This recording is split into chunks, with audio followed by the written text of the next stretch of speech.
I think we're live then. All right. Well, welcome everyone to this session on portfolio alignment with the Paris Agreement. 5 years ago, in 2015 in Paris, world governments agreed to limit global warming to 2 degrees, striving for 1.5. Global governments agreed to report every 5 years on their progress, laying out plans for how they would transition their economies under Article 4.9. And under Article 2.1c, they agreed to make financial flows consistent with 2 degrees or well below 2 degrees. Today, we want to talk about what has ensued since, when it comes to portfolio alignment with the Paris Agreement. In the 5 years since 2015, we've seen the launch of the Science-Based Targets Initiative, the Net Zero Asset Owner Alliance, the Collective Commitment on Climate Action 100+, initiatives from WEF, and as recently as today, we had insights from the International Energy Agency on the energy system transition. These all point to tremendous movement in the financial industry and in the real economy players that they own and influence towards a Paris-aligned outcome. Governments have scaled up action as well. Recently, analysis from the Energy and Climate Intelligence Unit shows that over 50% of GDP is currently under or may soon be under a net zero by 2050 mandate. To talk through the details of aligning a portfolio, I'm joined today by an excellent group of panelists. Johanna Koop, Head of Responsible Investment at Zurich Insurance Group. Tom DeLay, CEO, Carbon Trust. Tony Valbriga, Global Head of Responsible Business at BBVA. And Franco Pisa, Head of Sustainability at Banco Colombia. My name is Jessica Andrews. I'm a Senior Project Manager with the Net Zero Asset Owner Alliance on the Climate Change team at UNEP-FI. Thank you for joining us. Welcome all. We are having a bit of technical difficulty with Franco Pisa, but hope that he may be able to join us shortly. Thanks to all the panelists for your participation. It's great to have you here. To kick off, I'd like to pose a question to you all. Just raise your hand on the screen, and I'll try to call on you in the order that I see them. I'd like to ask, in the world of sustainable and climate finance, what is so novel, compelling, definitive about the notion of aligning portfolios? Why are we doing this?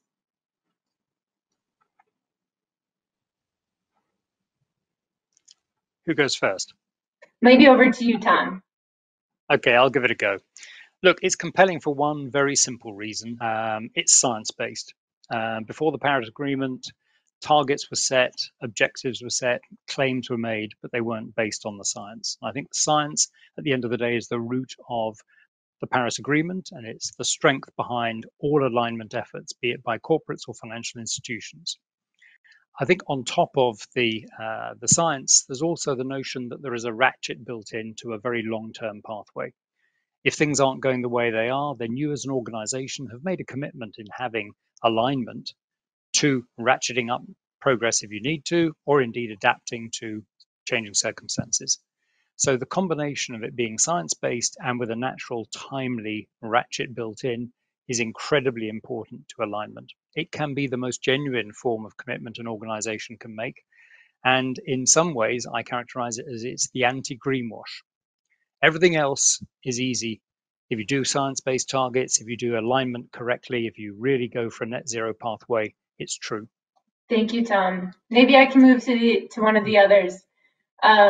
Johanna, today we saw some interesting science-based work come out from one of the groups that you were involved in. Do you have a view on this first question? Why is it so important? Why are we aligning portfolios to Paris? I think Johanna might be frozen. Maybe I'll come to you, Tony. Are you with me? Okay, great. All right. Yeah, okay, no problem. Okay, thank you very much, and great to be here and share our lessons learned. I think that this topic is so novel, so compelling.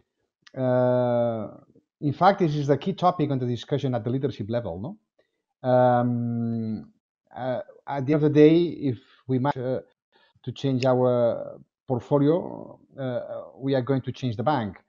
And so I think it's very compelling first because it moves from a traditional exclusion approach to alignment approach for the whole portfolio. So I think it's absolutely critical. It's completely new. We have worked a lot in the past for defining specific thresholds for certain activities, and now we have to help the transition of the whole economy. And this alignment is a good fit for that. The second main distinctive feature is that it's a way to engage and to steer our clients. No, this forward-looking approach embedded in the what Tom also said before. No, it is absolutely critical and very different from other approaches in the past.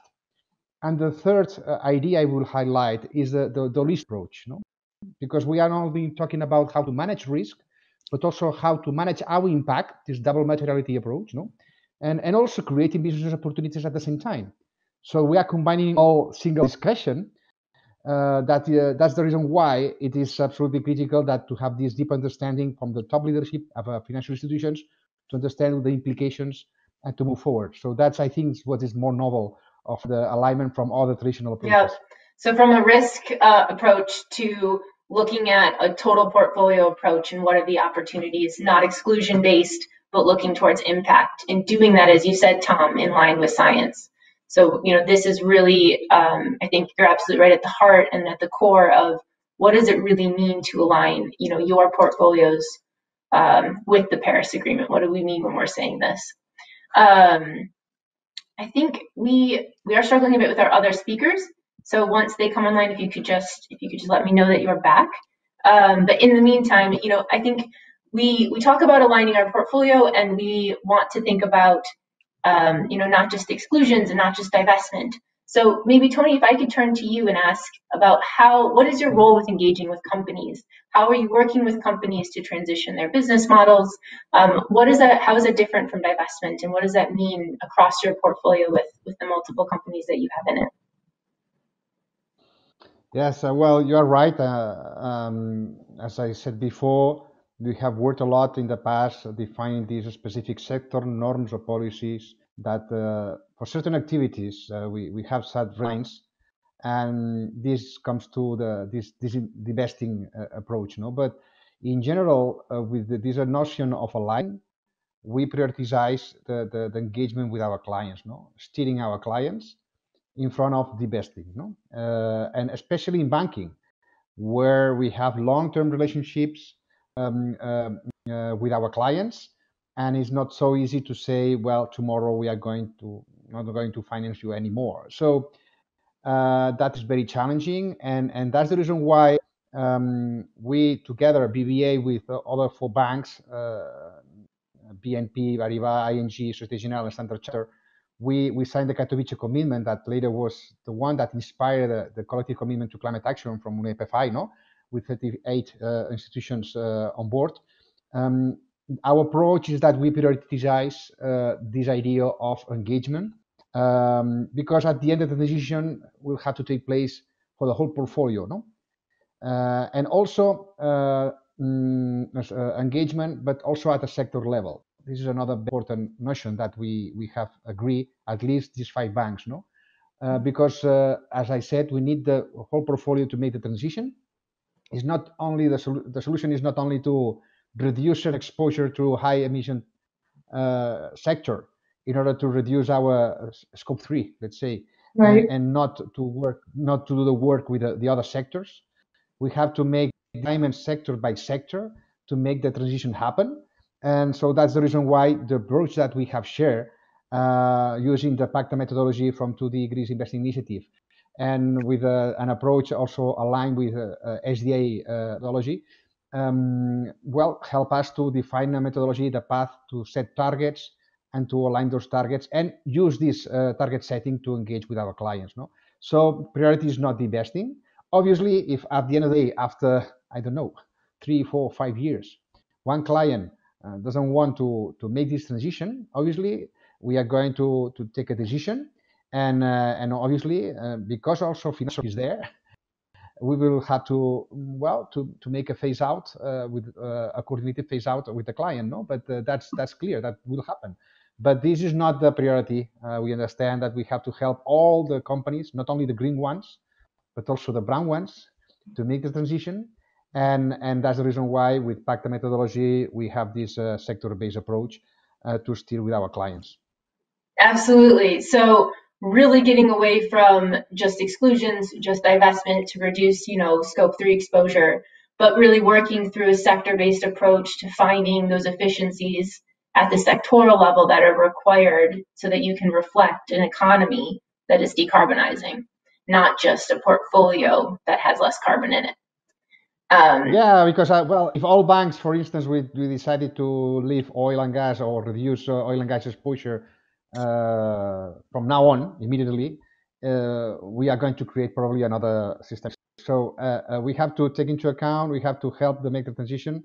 As our executive chairman says, it's like if you want to lose weight, you cannot do it immediately. You need some time. You need to have persistence, and year after year review your targets, your performance, and so it takes time. So that's the approach that we are having. Absolutely. I think this idea that it's a marathon, not a sprint. It's a long-term transition, and transition I think is the right word. It makes absolute sense. You spoke about sector pathways or the sector decarbonization approach, and Tom, you spoke about the scientific basis for portfolio alignment. Can you maybe share some views on what is the appropriate scientific baseline of reliance that we should be placing, and what's your view of the sectoral approach that Tony's describing here? I'm going to draw on experience with the corporate sector. The Carbon Trust has worked for a number of years with corporates, firstly setting science-based targets, then setting net zero pathways. I think the first time we really looked at a portfolio in the same sense as maybe a financial institution was with Land Securities. That was 4 years ago now. It's a 14 billion real estate fund. It's a listed company in the UK. It's very big. And when we looked at it, it was very much the same as looking at a portfolio within an asset class, but a number of geographies. And we used the sector decarbonisation approach. To those days, it was to 2 degrees. Now we work exclusively to 1.5 degrees. And it works, but it taught us a few things about the challenges of setting net zero pathways. The most obvious challenge is that we'd love to see a firm, clear pathway set now that you could then refer back to as time goes forward with checkpoints at various targets. But the reality is that for most organizations, when you actually look at a pathway, the first 5 years are all about almost certain performance. They're going to achieve certain things because it's already in the books. They simply optimize the business as is. In the 5 to 10 year horizon, and maybe out to 15 years, it's very much what's planned investment. And again, it might not be certain, but it's pretty much planned and you can be sure you're right. The minute you go beyond 10, 15 years in almost any sector, you get into a level of uncertainty that makes it very hard to say there is one pathway that is right. And you need to actually judge it on more than simply the pathway characteristics, but also on the governance around it, the commitment, the sincerity. And that's really important. Because beyond sort of 10 years, you're likely to face a number of different scenarios. You might have a scenario driven by strong regulation. You might have a scenario driven by tech transfer and big tech change. And you might also have a scenario driven by consumers and attitudes and behaviors. So it's very hard to say there is one strict pathway. Now, obviously, we develop net zero pathways around a combination of firm, planned, and sort of scenario-based outcomes. And that doesn't translate easily. There are at least a dozen different approaches that financial institutions have almost on offer to them today. And it is bewildering to look across them. And I think one of the challenges is to test how well they're going to stand up to scrutiny. If we go back 5 years, as you say, the Paris Agreement, that was great. It brought about alignment of governments, corporates, and financial institutions in a way that was unthought of at the time. Something else happened in between. Greta came along. Yeah. Now, let's not underestimate Greta and her impact. She engaged, so many others have, but it has caused literally an economic reset in so many sectors that presents an opportunity as well as a risk. So, okay, already I've just described in 5 years things changing. It's clear that it's going to change going forward. So I think...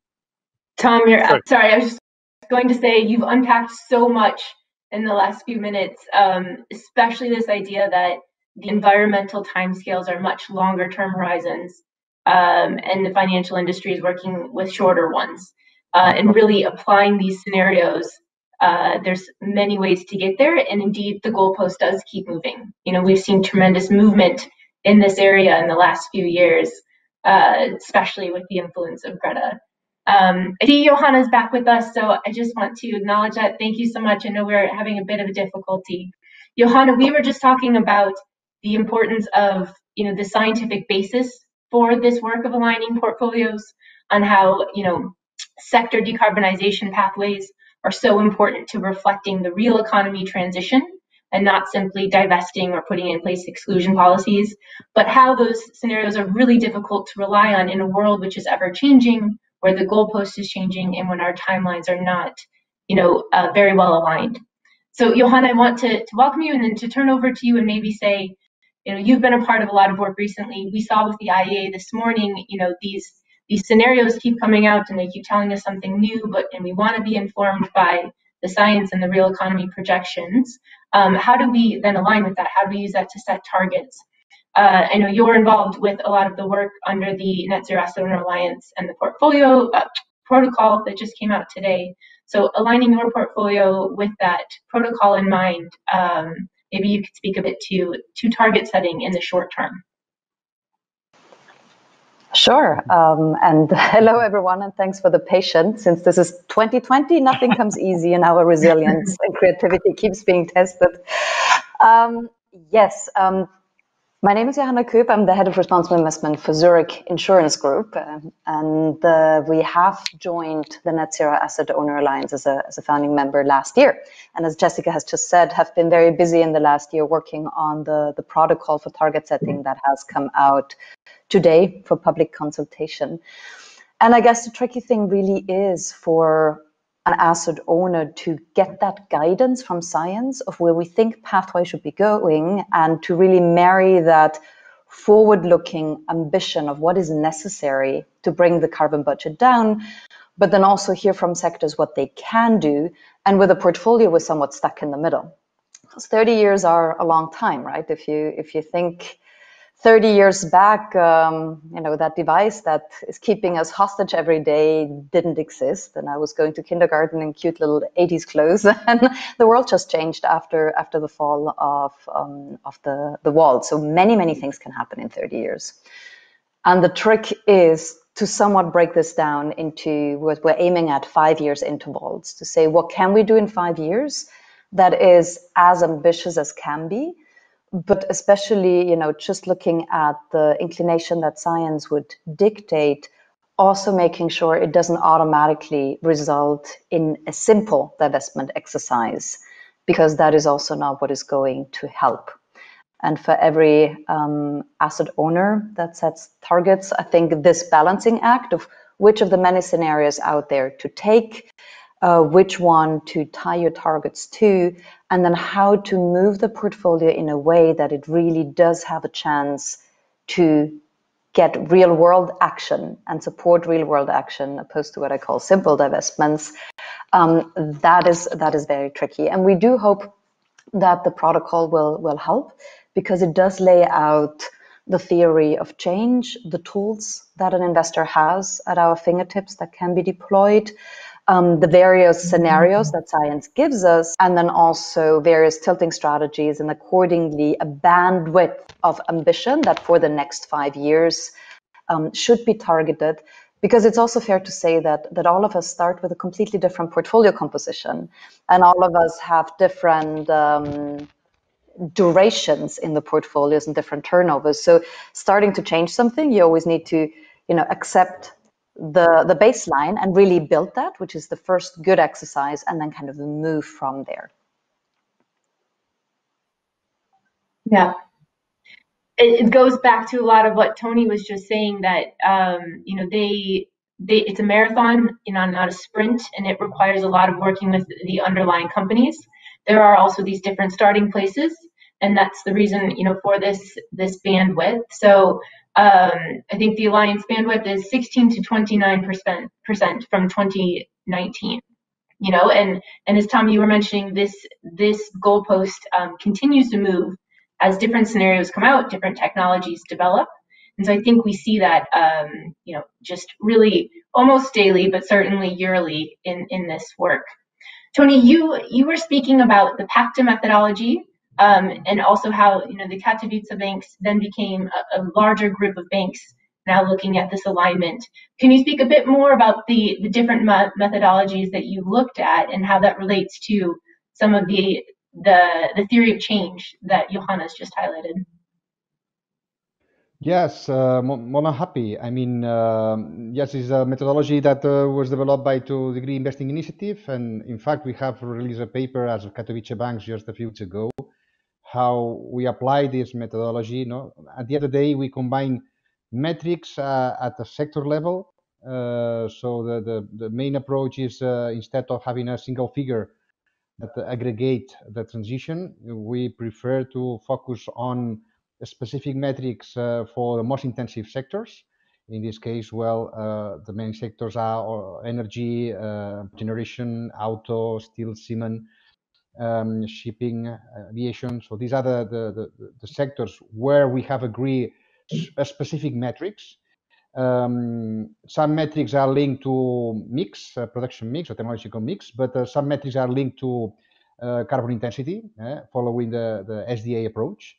So for the sector that we have we have pathways already there through the scenarios. We use those scenarios to match and see how we assess in our current portfolios, And for those sectors that there's no specific pathway, we use aggregated figures using IPCC.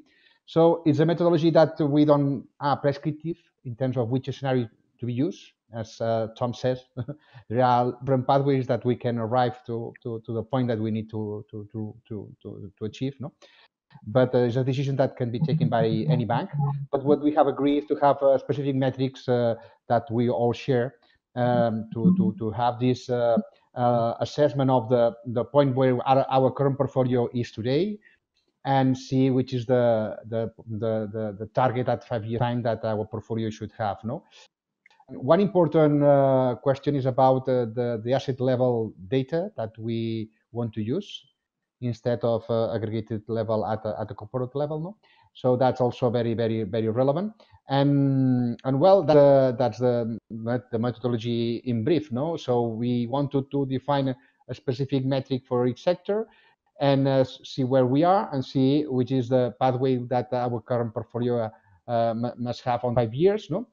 And having this forward-looking also information from our clients or from analysts or at a data level, at the asset level. And I would say that also that our case at BBVA, we are concluding this. We did a pilot last year, but we are concluding our first comprehensive assessment, and we expect to disclose this assessment and disclose targets for next 5 years, beginning of next year. That's our plan, And I would say that the most challenging issue that we have on the table, these banks also, is how to combine the different methodologies that are already in place. So we have PACTA SDA, we have SBTI, we have also GAV as a good tool to measure scope 3, but it's not an alignment methodology itself. So we are a lot happening at the same time, and we need probably the work that the Asset Owner Alliance has done, in terms of to define a specific protocol, a specific framework to ensure that we have a similar approach to have later consistency in the assessments and coherence as a sector. I think that's something that UNEP-FI will work and have to work, and we expect that will solve some of the dilemmas that we have now in terms of methodologies. Absolutely. A really fast-moving space and an explosion of information almost, I think. And I think I want to just get at this point that you made of metrics we all share. So we're all trying to draw down from the global IPCC scenarios so that we are science-based. We are all trying to look at the sector specifics of that so that we understand what's needed from the real economy, because sectors are so different. And then we're looking at these individual metrics and how they apply in our own portfolios, right? Or in your own portfolios. So Johanna, the protocol does have a sector target approach. And this again is on your investment portfolio, but maybe you can speak to both the sector approach and what might be happening on the insurance side of the work that you're doing. Sure. So, I mean, the overall protocol is looking at setting targets at various levels, right? On the portfolio level, then on various asset classes, on sectors levels, because very often we see emissions focused in a specific sector. So it does show, if one wants to set sector targets, how to do that, which of the sectors to prioritize, obviously, and then gives indications of which metrics could be used for that. It also advises on how to think about engagement and really shows what an important part this is, and encourages to set targets on engagement and how that could look like, especially through coverage of the portfolio, because from a carbon perspective, that's almost like a passive investment, right? We need to figure out which of the companies in our portfolios already have made decisions to move and which ones haven't, which are the ones we need to encourage, and then you follow them. And then, of course, the second biggest question is, will they actually implement their plans and their promises? But this kind of forward-looking view, and also the information of which sectors can readily move, and it's more a decision of wanting and acting, as opposed to those that still need to completely figure out their value chain and their technologies. That's a really important point. And then last but not least, of course, finance the transition, right? So there are also suggestions on how to think about the net of the net zero part and how we can actively invest into those new technologies and shifts. So those are the framework indications that you will find in the protocol, and that also for the next month we're still asking for feedback, and which many of the Asset Owner Alliance members are now internally road testing on our portfolios in order to be able to set a first suite of 5-year targets early next year as well. Now, Zurich is an insurance company, and we have committed to align our entire business with 1.5 degrees. And in insurance, we really think about 3 pillars in our business: our own operations, and then, of course, the underwriting side and the investment side. And we have just talked about the investment side. On operations, we have made a pledge to also become net zero in operations and have committed to do that under the science-based targets framework. So clearly for an insurance company, that's mainly the electricity use. We have a renewable energy target to shift that to 100% renewables by the end of 22, so within the next 2 years. And then, of course, we need to work on the buildings that we inhabit and the car fleets that we use.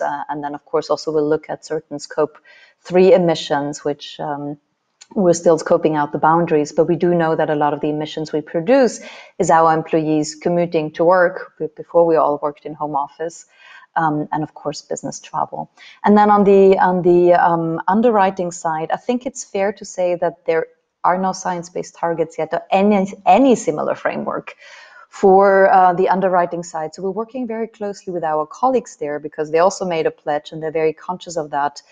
But I think it's fair to say that for insurance underwriting, the entire theory of change and philosophy is not as straightforward as for investors, where you could say, you own a company on the equity side, or at least you're a debt lender and you have a very direct connection in enabling that underlying business. Or at the end of the day, whatever the company doesn't do, you assume that responsibility as an investor. For the underwriting side, that's a little bit different, because it's a risk transfer mechanism. And to a certain degree, insurance can enable activities or also not. And the question is not insuring everyone anymore, right? The same thing as divestment. Does that really help the world? Would you rather have uninsured risks than insured ones? So we're very active in helping the sector in various working groups find that theory of change and what it means. In the meantime, we have worked in a forum that's called the CRO Forum, the Chief Risk Officer Forum, to come up with a way of how to footprint the emissions in an underwriting portfolio. And colleagues have actually applied that internally to see who the most carbon intensive clients are and which kind of metrics you could use to identify that. But our approach is really to engage with clients. So we've just launched a climate change resilience services platform, where we really try to help clients identify their transition risks, identify their physical risks, and work on avoiding or mitigating those before they need the insurance, and also see what else we can do to, for example, offer CO2 reduction or CO2 compensation mechanisms. So that's the approach that we're taking for now, which is a more collaborative, investigative, analytical, and supportive view on the underwriting side, until we have figured out what science-based targets mean for underwriting as an industry. Yeah, I think we just heard about a lot of complexity in the methodologies, and it sounds like it's even more complex on the underwriting side, and really appreciate those challenges there. Tom, we've talked a lot about how challenging this is, but how that ambition is so important for the real economy. How does the general public make sense of this complex range of information? Yeah. And what can governments, civil society, how can they become involved in this dialogue? I mean, the short answer for governments is simple. They need to ensure right now that any stimulus funding, Build Back Better funding, is aligned and is aligned with 1.5 degrees, avoiding lock-in. So I was delighted to see those two principles came out in the protocol launched today. Absolutely right. I think the question of what else does civil society look for? I mean, at the end of the day, the funds that we're talking about that will be tagged as being climate finance, green finance, sustainable finance, they are being provided as in the majority of cases by savings, one way or another. Their capital markets are fed by savings plans. And to some degree, I think there's a question of how do you explain to people, this is the right thing to do and we're doing the right thing by your savings. And I think there's a big question at the moment that's being raised in the corporate sector, and I think it's about to appear in the finance sector as well, around the word sincerity. Now, sincerity isn't a term used by financiers or by corporate leaders or by engineers and scientists, but we all know what it means. And it was interesting when Total launched their net zero plan. For the first couple of days, the markets reacted very positively. And then somebody pulled it up and said, well, hang on a minute, this isn't sincere. We've compared it to other net zero pathways. It's not the same. And it's not. None of the oil and gas companies, even the leading ones like Total, are net zero in the way of Microsoft is targeting net zero. And they use the term sincerity.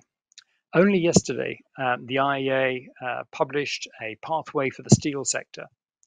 In theory, it should have gone down to the applaud of everybody. Actually, within about an hour, it was being taken apart by people who said, nope, not far enough, not sincere.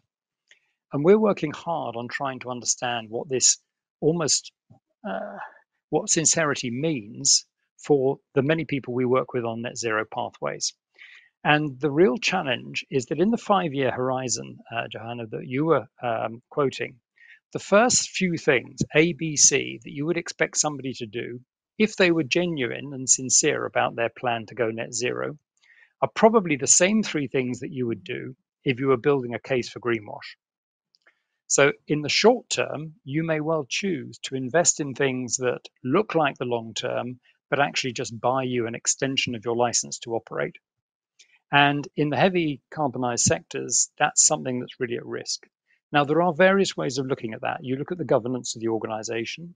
You can look at as you say, the planning beyond the 5-year horizon, the successive targets. But sincerity is something that is really being brought into question. And when you look at I think it was 11 different alignment methodologies and approaches that the protocol refers to as a document, it's going to be very hard for anybody on the outside to understand what's going on. And the scope for, I have to say, obfuscation, for confusion, if somebody chooses to be insincere, is enormous. So I think what people are going to expect is an incredibly high level of transparency. I come from a business background. I absolutely believe in commercial privilege. You do not necessarily reveal everything. But when you're dealing with the environmental sector, there is an expectation that you will be fully transparent. So I think if I had to have one thing which we need to cut through all of this, it's transparency. Get the transparency right, and almost all the other questions can be explained.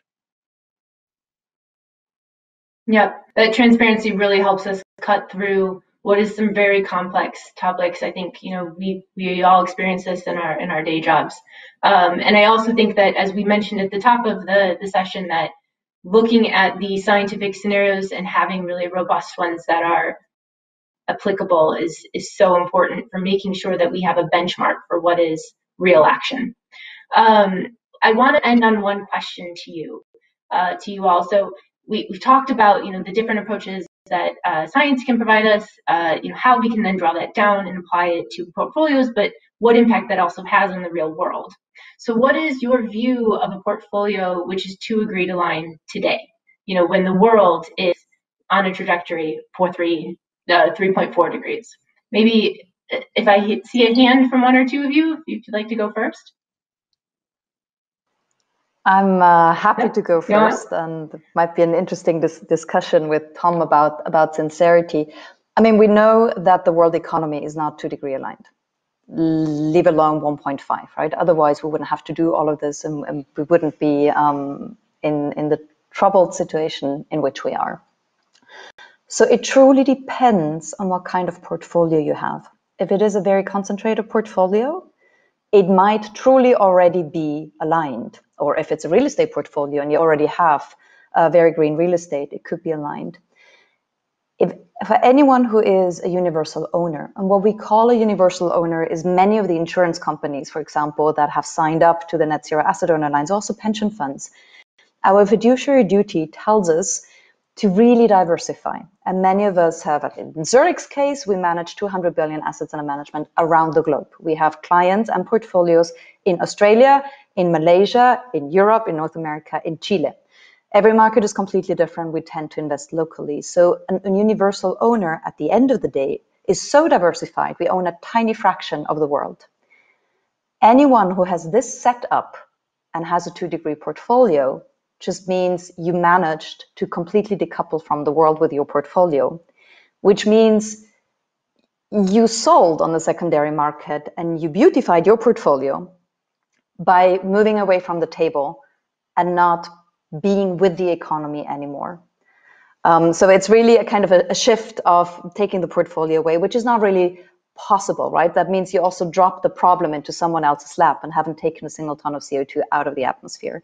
So if you're at that size, I don't think a 2 degree portfolio today is possible, which is exactly why we need to use our tools to engage for the companies in the sector to move forward. And then, of course, over time, cut out the technologies that lose their license to operate and their economic viability, like coal, for example, which is, not a viable technology anymore because it can be substituted, and then over time help create the substitutes for the technologies which as of today we cannot substitute, apart from just pretending they don't exist and moving your portfolio. Yeah. This goes back to the idea that you raised earlier, Tony, of an investor straddling the science and the real economy and having to communicate that then to the public. And government is in a similar position, needing to be supportive there. We have just a bit of time left, so if I could come back to you all for just 30 seconds, what can we do for further mobilize the financial sector? What if there's just one thing that you would say to your peers, noting, of course, that we are in between the real economy and where the science needs us to go? What is that one ask that you have to your peers, really quickly to each of you? Tony first, maybe? Oh, sorry, Tom. Okay, but not very fast. I mean, we need data. We need the embedded disclosure, mandatory disclosure on specific metrics, clear metrics that we can introduce and target introduce in our asset allocation, and embed this as our business as usual, and engage with our clients to make the transition. But data disclosure is absolutely critical. Thank you. Tom? Focus on sustainable infrastructure in Asia, given the disproportionate part of economic growth over the next 20 years it's going to represent.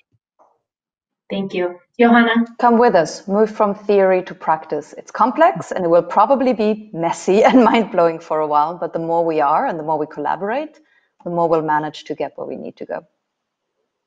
Thank you. Well, I have to say thank you to all of you. This has been an incredibly insightful panel.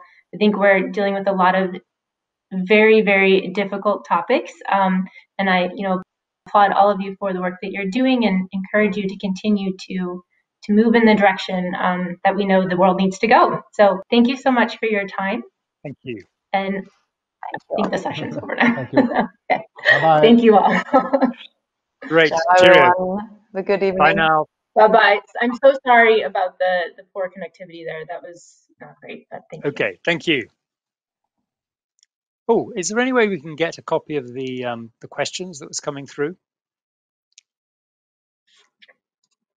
I don't have questions on my side. Can you see the chat questions? has a whole load of questions to us all. A couple to me, but we have something about socioeconomic ramifications, the PACTA approach. Oh, I'm so sorry. This is the first time we're using this. So let me just see if I can copy it out.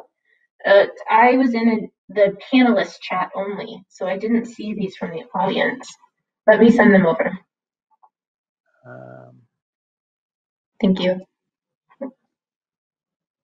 I think I can copy them and send them over.